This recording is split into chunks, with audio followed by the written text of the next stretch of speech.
brought to you by Sensodyne K।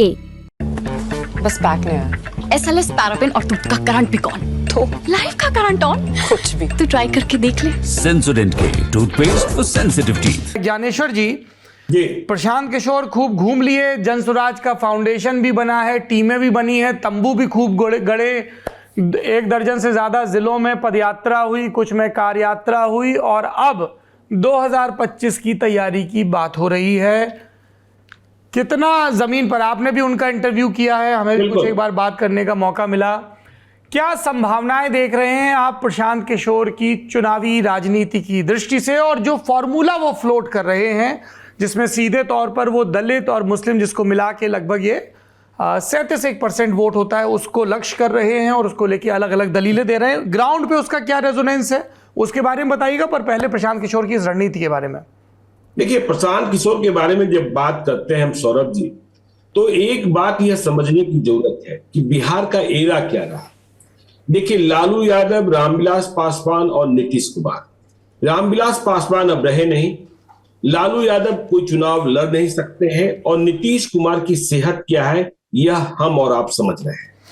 तो नीतीश कुमार का भी आखिरी विधानसभा चुनाव होगा, भले ही उनके नेतृत्व में चुनाव लड़ लिया जाए, चुनाव जीत लिया जाए। लेकिन जब आप बिहार में जाते हैं, बिहार के लोगों से बात करते हैं, तो विकल्पहीनता की स्थिति है। मैं 2 दिनों पहले मधुबनी के गांव में गया हुआ था, बसैठ, धीरेन्द्र ब्रह्मचारी का गांव है, जो इंदिरा गांधी के योग गुरु हुआ करते थे, चांदपुरा गांव में। तो मैं एक उपनयन कार्यक्रम में था, मैंने लोगों से संवाद शुरू किया और मजेदार बात यह रही कि मैं बीच में मुजफ्फरपुर भी रुका था, लंगर सिंह कॉलेज भी गया था। प्रशांत किशोर के समर्थक भले न मिले हों, लेकिन रास्ते में प्रशांत किशोर के कार्यकर्ता जरूर मिले, चाय की दुकान पर भी मिले और चाय की चुस्कियों के साथ चर्चा करते मिले। लेकिन जब हम गांव में संवाद कर रहे थे तो लोग कहते हैं नीतीश कुमार का आखिरी चुनाव, नीतीश कुमार के बाद कौन। और देखिए, यह नीतीश कुमार इसी का फायदा उठाते हैं कि नीतीश कुमार के सामने विकल्पहीनता की स्थिति हो जाती है। तेजस्वी यादव का नाम जैसे ही आता है, वे मुख्यमंत्री पद के उम्मीदवार के सबसे प्रबल उम्मीदवार हैं विपक्ष की ओर से, लेकिन उनके साथ जो लालू यादव की पृष्ठभूमि है या लालू यादव का शासनकाल है वह जुड़ जाता है और उनको कमजोर कर देता है। तो प्रशांत किशोर विकल्प बन पाएंगे कि नहीं बन पाएंगे, यह बड़ा सवाल जरूर है। और जो आपने बात कही कि दलित और अल्पसंख्यक, जिस पॉलिटिक्स की वो बात कर रहे हैं, यदि प्रशांत किशोर ने जाति की राजनीति शुरू की और दलित अल्पसंख्यक, देखिए जब हमारी बात हुई थी, जिस इंटरव्यू की चर्चा आप कर रहे हैं, तो हमने प्रशांत किशोर से पूछा था, प्रशांत किशोर जी आप जाति से ब्राह्मण हैं, क्या बिहार का नेतृत्व कोई ब्राह्मण कर सकता है? तो उन्होंने कई उदाहरण दिए थे, जिसमें विश्वनाथ प्रताप सिंह की चर्चा की थी, कर्पूरी ठाकुर की चर्चा की थी, लालू यादव तो उम्मीदवार ही नहीं थे 1990 में, कि जब आंधी आती है तो किस तरीके से परिवर्तन की ब्यार आती है। तो देखिए, प्रशांत किशोर को आंधी लानी होगी बदलाव की। प्रशांत किशोर को जातीय समीकरण में फंसेंगे तो जातीय महंत इतने बड़े बड़े बैठे हुए हैं कि उन्हें पंक्चर कर देंगे। यह मेरा स्पष्ट मानना है कि जाति की राजनीति से और जाति के जोर से प्रशांत किशोर बिहार में चुनाव नहीं जीत सकते हैं। यदि उन्हें चुनाव जीतना है तो उन्हें बिहार के मुद्दे को जो उठाने की कोशिश कर रहे हैं और कह रहे हैं कि मैं लंबे अरसे का खिलाड़ी हूं, मुझे तुरंत कुछ नहीं चाहिए। देखिए, जो बिहार के बाहर यदि आप बात करते हैं, अभी आप बात करेंगे पेपर लीक पर, आप बात करेंगे, देखिए फर्स्ट टाइम वोटर की बात होती है, उनकी निराशा क्या है। फिर आपको बात करनी होगी जो बिहार के बाहर जो काम करने वाले मजदूर हैं, चाहे वो सरकारी नौकरी कर रहे हो, प्राइवेट जॉब कर रहे हो, मजदूरी कर रहे हो, उनकी क्या जिज्ञासा और इच्छा होती है और किस तरीके से 2014 में लोग नरेंद्र मोदी को वोट देने के लिए बेंगलोर से, चेन्नई से, पुणे से अपने गांव लौट रहे थे। तो वो इकोसिस्टम डेवलप हुआ था। प्रशांत किशोर जाति का इकोसिस्टम डेवलप कर बिहार जीत लेंगे, इस बात की उम्मीद तो हमें नहीं दिखाई पड़ती है सौरभ जी। अच्छा, इसी से जुड़ा अगला प्रश्न है जो संतोष सिंह जी, आप पहले उस पर रिस्पॉन्ड करें। उन्होंने कहा कि 243 में 75 सीटें ऐसी हैं जिस पर हम ईबीसी को टिकट देंगे, इसमें ईबीसी मुस्लिम भी शामिल होंगे। कुछ एक जगह ये भी रिपोर्ट किया गया कि जब वो अररिया या किशनगंज वाले इलाके में गए, कटिहार वाले इलाके में, तो उन्होंने कहा कि हम मुस्लिमों को 75 सीटें देंगे। फिर उन्होंने ये भी कहा कि आप लोगों का vote percentage Yadav vote percentage से ज़्यादा है, लेकिन आप शीर्ष पर अपना रिप्रेजेंटेशन देखिए। और इसी के साथ साथ दलित वोटरों से भी उन्होंने ये बाइनरी क्रिएट करने की कोशिश की अपने समीकरण के लिए, और ये कहा कि 3 दफ़ा दलित व्यक्ति मुख्यमंत्री बने बिहार के। भोला पासवान शास्त्री जी 3 दफ़ा, रामसुंदर दास जी 1 दफ़ा कर्पूरी ठाकुर जी के बाद, और तीसरी बार जीतन राम मांझी जी। लेकिन तीनों ही बहुत ही सेरेमोनियल थे, प्रतीक भर के थे, असली ताकत उनके हाथ में नहीं थी जिससे वो प्रदेश के दलितों और महादलितों की स्थिति में सुधार कर सकें। तो दलितों को अब ये कॉल लेना है कि जो प्रतीकात्मक नेता हैं या एक उपजाति भर के नेता हैं उनके साथ लगे रहना है। तो स्ट्रेटजी उन्होंने अपनी बड़ी क्लियर कर दी है, पत्ते खोल दिए हैं कि मैं दलित और मुस्लिम वोटों पे, जो कि पिछड़ेपन के इंडेक्स में देखें तो सबसे नीचे हैं, बिहार पिछड़ेपन में नीचे, और उसमें भी ये 2 जो समूह हैं पहचान के स्तर पर ये सबसे नीचे हैं, उनको लक्ष्य करने की कोशिश कर रहा हूँ। एक समाज विज्ञानी ने बड़े कैजुअल ढंग से कहा था कि अगर प्रशांत किशोर बिहार में सफल हो जाते हैं तो वो ऐसा होगा जैसे आम आदमी पार्टी एक अर्बन संस्करण था, अपने शुरुआती दौर में दिल्ली का फिनोमिना था, तो उन्हें कास्ट की फॉल्ट लाइन से नहीं जूझना पड़ा, इकोनॉमिक और गवर्नेंस के इश्यूज उठा के उन्होंने मोमेंटम बिल्ड कर लिया और 2 स्थापित प्लेयरों को ध्वस्त कर दिया। अगर प्रशांत किशोर बिहार में वैसा कुछ कर पाते हैं तो उसमें ये एक तीसरा डायमेंशन जुड़ जाएगा, लेकिन मेन जो ठिया रहेगा वो उन्हीं 2 का रहेगा कि आर्थिक प्रश्न और भ्रष्टाचार के प्रश्न, और वो वही प्रश्न उठा रहे हैं, शिक्षा की बात, स्वास्थ्य की बात, प्रतिनिधित्व की बात।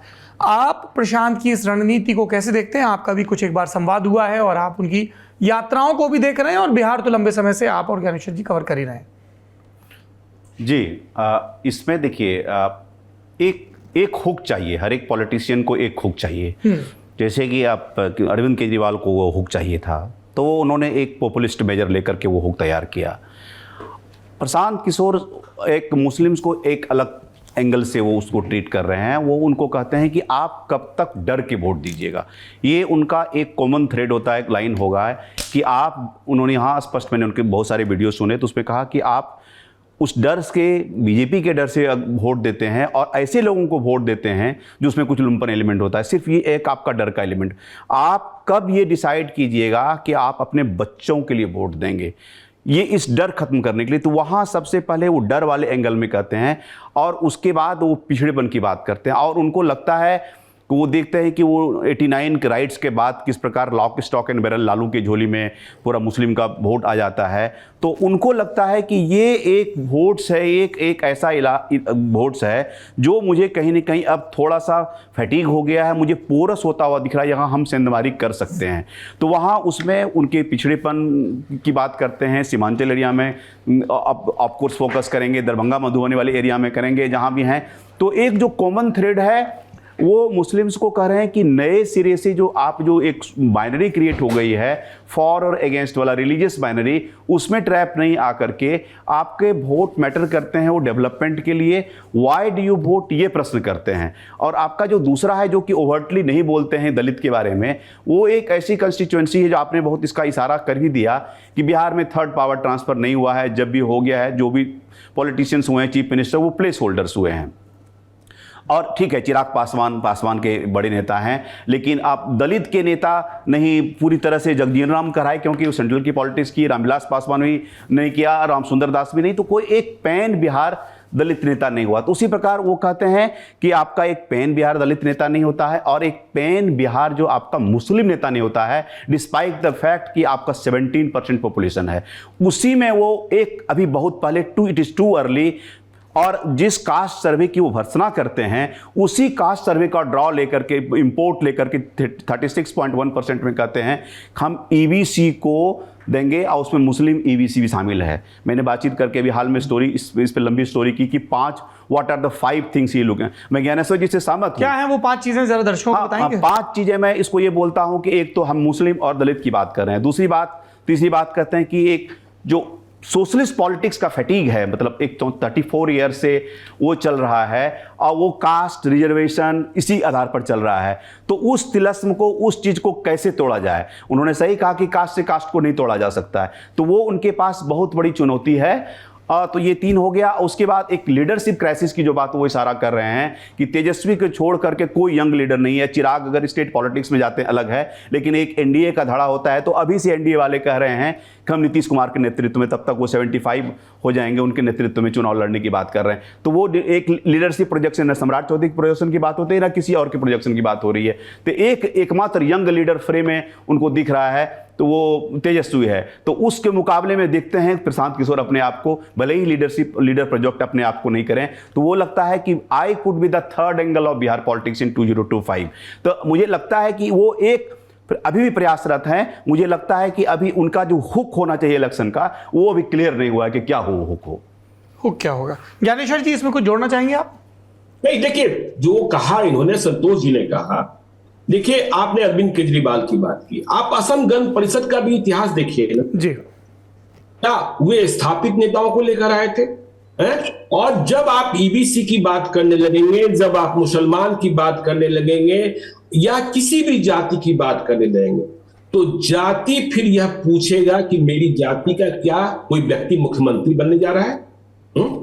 कौन बनने जा रहा है? प्रशांत किशोर इस बात का जवाब दे पाएंगे अति पिछड़ी जातियों को? प्रशांत किशोर क्या जवाब दे पाएंगे अकलियतों को? नहीं जवाब दे पाएंगे। जो आपने कहा है बोला कि 3 दलित मुख्यमंत्री हुए, लेकिन वो सिंबॉलिक थे। तो और हमने जो बात कही, मैं एक छोटे से उदाहरण से आपको समझाता हूं। मैं बचपन में था और 1977 की कहानी आपको सुनाता हूं, छोटा सा रूपक है। 12 लोकसभा क्षेत्र का मैं वोटर था। मैं तब वोटर भी नहीं हुआ था। मेरा घर, जहां नीतीश कुमार पहले चुनाव लड़ा करते थे, अब तो 12 लोकसभा क्षेत्र रहा नहीं। 1977 का चुनाव चल रहा था। वह इलाका कुर्मी बाहुल, या तो कोई कुर्मी जीतता था या राम लखन सिंह यादव, वो यादव बाहुल। लेकिन 1977 की लहर ऐसी चली कि जनता पार्टी ने उम्मीदवार बना दिया एक श्याम सुंदर गुप्ता को। श्याम सुंदर गुप्ता कौन है, कहां से आए हैं, कैसे आए हैं, किस जाति के, बाद में मालूम हुआ वो कोलकाता में मेयर थे, लेकिन वो चुनाव जीत गए। तो यदि प्रशांत किशोर अभी से फंसेंगे कि ये ईबीसी, ये मुसलमान और ये पिछड़ा, इसमें वो पंक्चर हो जाएंगे। उन्हें मुद्दे की बात करनी होगी, आंधी तैयार करना होगा, परिवर्तन। जिस तरीके से दिल्ली में, क्या कोई जानता था पंजाब में कि मोबाइल का मैकेनिक क्या बोलता है, चुनाव जीत जाएगा और इस तरीके से वहां सरकार बनेगी? तो आप, और उम्मीदें किससे है प्रशांत किशोर को? जाति की बात करने वाले लोगों को उम्मीदें नहीं है। और देखिए, मैं बार बार कहता हूं, कई प्लेटफॉर्म पर कह चुका हूं कि हमारे नेता, हमारी सरकार की नीति, उसने बिहार को बुड्ढों का प्रदेश बना दिया है। यहां बुढ़े ही बचते जा रहे हैं। आप 35 वर्ष की आयु वर्ग के लोगों को देखें जो बिहार में लोग हैं, उनके पास क्या काम है? या तो वे कहीं बैठकर संगत पंगत लगाते हैं, राजनीति की बात करते हैं, जाति की बात करते हैं, और काम कुछ मिला नहीं। बिहार में 2 ही नौकरी है, या तो मास्टर साहब की नौकरी है, या सिपाही की नौकरी है, या दुकान में सेल्समैन की नौकरी है। सरकारी नौकरी 2 और प्राइवेट जॉब में क्या बोलता है, सेल्समैन की नौकरी है। तो ऐसी स्थिति में जो बाहर चले गए, प्रशांत किशोर की एक बात से मैं सहमत होता हूं, जो वो कहते हैं कि अमीर का बच्चा पढ़ने बाहर जाता है, गरीब का बच्चा कमाने बाहर जाता है, और बिहार में सिर्फ बुढ़े बच जाते हैं। तो यह देखना होगा कि ये बुढ़े गांव के गांव खाली होते जा रहे हैं। तो फिर यदि आप जाति की ही बात करेंगे तो जाति में तो फिर आप फंस जाएंगे, और फिर इतने नेता निकलेंगे कि आप वहां कहीं टिकेंगे नहीं। सौरभ जी, क्या यह भी एक संभावना है कि एक तरफ जाति के सत्य को, सामाजिक न्याय के सत्य को ध्यान में रखा जाए और रिप्रेजेंटेशन का ख्याल रखा जाए, लेकिन नैरेटिव जो है, यहाँ पे 2 ऑपरेटिव वर्ड हैं, एक है पिछड़ा या दलित या मुस्लिम, और एक है पिछड़ापन। तो वो इसमें वजन किसको दे रहे हैं कि आपके पिछड़ेपन का दोषी कौन है ना? अगर वो जो आपने कहा कि परिवर्तन किस बिना पे वो नारा देंगे कि साहब बिहार पिछड़ा है, बिहार के लोगों को बाहर जाना पड़ रहा है, इसलिए वो पलायन के मुद्दे पर बहुत जोर देते हैं, शिक्षा और स्वास्थ्य के मुद्दे पर बहुत जोर देते हैं, क्योंकि उनका ये कहना है कि अगर बिहार में बड़े पैमाने पर इंजीनियरिंग कॉलेज होंगे, बिहार में बड़े पैमाने पर इंडस्ट्रीज़ होंगी, तो चाहे वो ब्लू कॉलर जॉब हो चाहे वाइट कॉलर जॉब हो, आपको माइग्रेशन क्यों करना पड़ेगा? एक मैं आखिरी चीज़ ये समझना चाहता हूँ, कौन से पॉलिटिकल प्लेयर्स हैं नए या पुराने ज़माने के जो अभी खुल के सामने आ गए हैं या भविष्य में प्रशांत के साथ आ सकते हैं? एक संभावना ये बताई जा रही है कि 2025 में बड़े पैमाने पर ऐसे लोग जिनको टिकट मिलने की संभावना है, लेकिन वो संभावना उतनी पुख्ता नहीं है, वो उनके साथ रीअलाइन कर सकते हैं कि चुनाव तो लड़ना ही है। कई लोग कह रहे हैं कि कुछ कद्दावर अभी से ही पर्दे के आगे या पीछे से उनको सपोर्ट कर रहे हैं। वो बैटरी ऑफ सपोर्टर्स क्या हो सकते हैं? और जो एक कहा जा रहा है कि एक 21 लोगों की कमेटी बनेगी, उस 21 लोगों की कमेटी में भी हम देखेंगे, क्योंकि प्रशांत भले ही ना कहें लेकिन उनको भी इस बात का इल्हाम है कि बाय बर्थ वो बक्सर के ब्राह्मण हैं और अगड़ी जातियां अपनी संख्या के मुकाबले कहीं ज्यादा प्रतिनिधित्व पाती रही हैं, राजनीति में भी, सरकारी नौकरियों में भी और बाकी सब जगहों पर भी। तो जो वहां पे एक करवट मंडलाइजेशन जिसको कहते हैं वो हुआ है, उसके बाद जाहिर सी बात है कि कोई भी अपने सिंबॉलिक रिप्रेजेंटेशन भर से खुश नहीं होगा और वो खुद भी इसी चीज को हाईलाइट कर रहे हैं। लेकिन हाईलाइट के बाद क्या, एज यू सेड, कि सवाल ये भी पूछा जाएगा ना कि मान लीजिए फॉर आर्ग्यूमेंट से कि अगर आप आ जाते हैं सत्ता में तो चलाएगा कौन? एक उनका जवाब हो सकता है कि वो नीतियां चलाएंगी, कुर्सी पे कोई भी बैठे, पर इस चेहरे का भी जवाब उनको देना पड़ेगा। प्रशांत के अलावा और कौन से बड़े चेहरे हैं जो साथ में आ सकते हैं? संतोष जी। अभी देखिए, डिफरेंट पार्टीज के जो लोग हैं ना, जो अभी वो तुरंत तलाश करेंगे, तुरंत हमको नहीं लगता है कि डिसीजन लेंगे, अभी 25 अभी दूर है। वो प्रयास करेंगे कि डिफरेंट पॉलिटिकल कंस्टिट्यूएंसी वाइज, मैं बहुत सारे देख रहा हूँ डिस्ट्रिक्ट में बहुत सारे लोग हैं, फ़ोन पर बातचीत भी होती है कि हमारा प्रशांत, बीजेपी के नेता भी हैं उसमें, जेडीयू के नेता भी, हमारा प्रशांत ऑप्शन ओपन है। और ऐसा नहीं है कि प्रशांत की टीम भी उनको रीच आउट करने की कोशिश कर रही है। तो जो इस लीडरशिप से बचा हुआ है, जिनको जगह नहीं मिल रही है, उसको टैप करने की कोशिश कर रहे हैं। अभी एक आपने प्रचंड रूप से जिक्र किया, आरजेडी से कहा, तथाकथित रूप से पत्र जारी हुआ कि भाई ये चीज़ प्रशांत किशोर करने वाले हैं, तो वो एक तरह से पार्टी को संभालने की, रोकने की कोशिश। फिर बाद में उस चीज़ को, लेटर को डिसऑन कर दिया गया, तो आधिकारिक रूप से कहा गया कि ये पत्र फर्जी पत्र है। लेकिन इस तरह की हड़बड़ाहट, इस तरह की बेचैनी और जो मेन स्ट्रीम पॉलिटिकल पार्टी में थोड़ी बहुत है, और बहुत सारे लीडर्स जो कि waiting in the wings for years हैं कि उनकी जाति के कारण से या उनके क्षेत्र में कुछ बड़े नेता हो गए, उसके कारण से उनको स्पेस नहीं मिल पाया, वो प्रशांत किशोर के संपर्क में हैं। तो मुझे लगता है कि ये जब शुरू होगा तो अभी नाम तो खुल के नहीं आ रहे हैं, लेकिन हाँ, एक मुझे लगता है कि विधानसभा के स्तर पर अक्रॉस द पार्टी बहुत सारे लोग ज्वाइन करने के लिए प्रशांत किशोर को तैयार हैं। जी, एक दूर की कौड़ी और उसके बाद ज्ञानेश्वर जी के यहाँ चलते हैं। संपूर्ण क्रांति आंदोलन के साथ जो कुछ आलोचनाएं जुड़ी हैं, उसमें यह आलोचना है कि नारे तो नए आ गए, लक्ष्य नए और नैतिक रखे गए, लेकिन उनको लागू करने का जिम्मा बड़े पैमाने पर उन्हीं पुराने नेताओं के कांधे पर रख दिया गया जिनके राजनीतिक तौर तरीके और जिनके वैचारिक आग्रह बहुत स्थिर थे।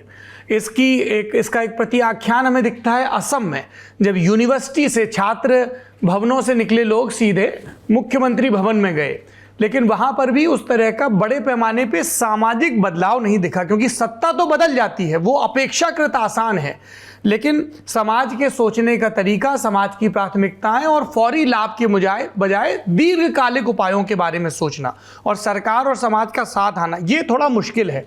क्या कोई ऐसा मोमेंटम बन सकता है प्रशांत किशोर के पक्ष में या तेजस्वी यादव के पक्ष में या एनडीए के पक्ष में, जिसमें ये जो एक बड़ा नॉन पॉलिटिकल क्लास है लेकिन प्रबुद्ध क्लास है, जिसमें डॉक्टर हों, वकील हों, इंजीनियर हों, शिक्षक हों, ये सब आगे आए एजेंडा डिसाइड करने की, नहीं साहब हमें ये सब चीज़ें चाहिए, समाज के पढ़े लिखे और प्रबुद्ध लोग आगे आए जो प्रमुखता गैर राजनीतिक वर्ग से हैं और वो अपने हाथ में कमान लें। ऐसा हो सकता है क्या कि बड़े पैमाने पर नॉन पॉलिटिकल बैकग्राउंड के लोग आएँ और सिर्फ कमान हाथ में न लें, चुनाव भी लड़ें? क्या बिहार में ये मुमकिन है ज्ञानेश्वर जी? देखिए, बिल्कुल संभव है सौरभ जी। देखिए, जो कह रहे थे संतोष जी कि इन्हें टिकट नहीं मिला, उन्हें टिकट नहीं मिला, फिर वो प्रशांत किशोर, देखिए पॉलिटिकल दुकान नहीं खोलना होगा, तभी बदलाव संभव है। और देखिए, मैं बार बार कहता हूं, बिहार के पिछड़ेपन के लिए जिम्मेवार कौन रहे? बिहार के नेता रहे, बिहार की जनता रही।